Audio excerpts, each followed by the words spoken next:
Friday എടുത്ത് വെച്ച video ആണ് കേട്ടോ. ഫ്രൈഡേ ലീവ് എടുത്തിട്ട് വന്നു. നാട്ടിൽ ബാങ്കിൽ പോകണ്ടായിരുന്നു. പിന്നെ ഇതിനു മുമ്പ് വയനാട്ടിലായതുകൊണ്ട് അവിടെയും ബാങ്കിൽ പോയിട്ട് 1-2 ആവശ്യങ്ങളുണ്ടായിരുന്നു. അങ്ങനെ നാട്ടിലെ ബാങ്കിലെ കലാപരിപാടികളൊക്കെ ഏകദേശം 11-12 മണിയോടെ തീർന്നു. ഞങ്ങൾ പിന്നെ നേരെ വയനാട്ടിലേക്ക് വിട്ടു കേട്ടോ. അത്യാവശ്യം മഴയൊക്കെ പെയ്യുന്നുണ്ടായിരുന്നു. പണ്ട് വയനാട്ടിലായപ്പം എപ്പോഴും ഈ വഴി പോകുമ്പോൾ അവസാനമൊക്കെ ആയപ്പോഴേക്ക് കുറച്ച് ബോറടിച്ച് തുടങ്ങിയിരുന്നു. പക്ഷെ ഇപ്പോൾ പോകുമ്പോൾ ഭയങ്കര ഒരു സന്തോഷം. പഴയ ഫ്രണ്ട്സിനെയൊക്കെ കാണാം. വയനാട്ടിൽ ഞങ്ങൾക്ക് ഒരുപാട് നല്ല ഫ്രണ്ട്സ് ഉണ്ട് കേട്ടോ. അങ്ങനെ ചുരം കയറി പോയി തുടങ്ങി. സാധാരണ കിട്ടുന്ന ബ്ലോക്കൊന്നും ഇന്നെന്തോ കിട്ടിയില്ല. അങ്ങനെ നേരെ കൽപ്പറ്റ ടൗണിലെത്തി കേട്ടോ. 3 വർഷമാണ് വയനാട്ടിൽ നിന്നതെങ്കിലും കൂടെ വയനാട്ടിനോട് വല്ലാത്തൊരു സ്നേഹം ഞങ്ങൾക്കുണ്ട് കേട്ടോ. അവിടുത്തെ ആളുകൾ തന്നെയാണ് അതിൻ്റെ കാരണം. ഭയങ്കര സ്നേഹമുള്ള നല്ല ആളുകളാണ്. അങ്ങനെ കൽപ്പറ്റ ടൗണിലെത്തി. ഞങ്ങൾ നേരെ പോയത് PNBയിലേക്ക് ആയിരുന്നു. PNBയിൽ കുറച്ച് പണികളുണ്ടായിരുന്നു. അതൊക്കെ തീരുമ്പോഴേക്ക് ഏകദേശം 2:30-3 മണിയൊക്കെ ആയിട്ടോ. അത് കഴിഞ്ഞ് നേരെ ഫുഡ് കഴിക്കാൻ ഞങ്ങൾ പഴയ ചട്ടിയും ചോറിലേക്ക് വിട്ടു.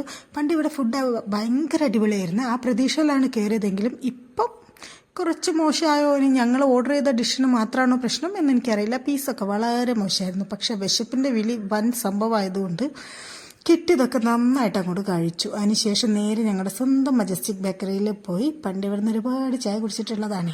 പോയി കുറച്ച് സ്നാക്സൊക്കെ വാങ്ങി. പിന്നെ കുറച്ച് ഫ്രണ്ട്സിൻ്റെ കൂടെ അവിടെ ഒരു റിസോർട്ട് ബുക്ക് ചെയ്തിട്ടുണ്ടായിരുന്നു. അങ്ങനെ നേരെ റിസോർട്ടിലേക്ക് വിട്ടു കേട്ടോ. നമ്മുടെ കൽപ്പറ്റ ടൗണിൽ നിന്ന് മേപ്പാടി പോകുന്ന വഴിക്കാണ് കേട്ടോ ഈ ഒരു റിസോർട്ട്. പഴയ തറവാട് മീൻസ് ഒരു റിസോർട്ടാക്കിയതാണെന്നാണ് എനിക്ക് തോന്നിയിട്ടുള്ളത്. പക്ഷെ ഭയങ്കര നല്ല വൈബായിരുന്നു കേട്ടോ. ഈ ഒരു കൽപ്പറ്റ ടൗണിൽ തന്നെ ഇങ്ങനെ ഒരു കാട് പോലൊരു സംഭവം ഉണ്ടോ എന്നുള്ളത് ഞാൻ ആദ്യമായിട്ടാണ് കേട്ടോ കാണുന്നത്. അങ്ങനെ ഞങ്ങളുടെ റിസോർട്ടിലെത്തി. ബാക്കി ആരും എത്തിയിട്ടുണ്ടായിരുന്നില്ലേ. എനിക്കൊന്ന് പഴയ ക്രിസ്ത്യൻ തറവാടോ അങ്ങനെ എന്തോ ആയിരുന്നു തോന്നുന്നു. പക്ഷെ ഭയങ്കര വൈബാണ് കേട്ടോ. ഒരു 10-20 പേർക്ക് ഒരുമിച്ച് വന്ന് സ്റ്റേ ചെയ്യാൻ പറ്റിയ സ്ഥലമാണ്. ഒരു വീടിൻ്റെ അറ്റ്മോസ്ഫിയർ തന്നെയാണ് കേട്ടോ. ഫുഡ് നമ്മൾ നേരത്തെ ബുക്ക് ചെയ്തിട്ടുണ്ട്. ഫുഡൊക്കെ അവിടെ ഉണ്ടാവും. പക്ഷെ ഞങ്ങൾ പുറത്തുനിന്ന് ഫുഡ് മേടിക്കായിരുന്നു. പിന്നെ ബ്രേക്ക്ഫാസ്റ്റ്, കോംപ്ലിമെൻ്ററി ബ്രേക്ക്ഫാസ്റ്റ് ഉണ്ടായിരുന്നു കേട്ടോ. ഇങ്ങനെയൊരു സ്റ്റെയർ കേസ് പണ്ട് അമ്മേൻ്റെ തറവാട്ടിൽ ഇങ്ങനെയൊരു സ്റ്റെയർ കേസ് ഉണ്ടായിരുന്നു മരത്തിൻ്റെ. പക്ഷെ ഇത് കയറി ചെല്ലുമ്പോൾ മുകളിൽ കുറച്ച് പേടിയാണ് കേട്ടോ. പിന്നെ ആട്ടത്തൊട്ടിൽ കാര്യങ്ങളൊക്കെ ഉണ്ട്. പിന്നെ കുറച്ച് ഗെയിംസും നമ്മുടെ ടേബിൾ ടെന്നീസ്, ക്യാരംസ് പോലുള്ള ഗെയിംസൊക്കെ ഉണ്ട്. പിന്നെ ഇവിടുത്തെ ടൈല്, നമ്മുടെ അത്തൻകുടി ടൈലില്ലേ, അതായിരുന്നു കേട്ടോ. എനിക്കത് ഭയങ്കര ഇഷ്ടമാണ്.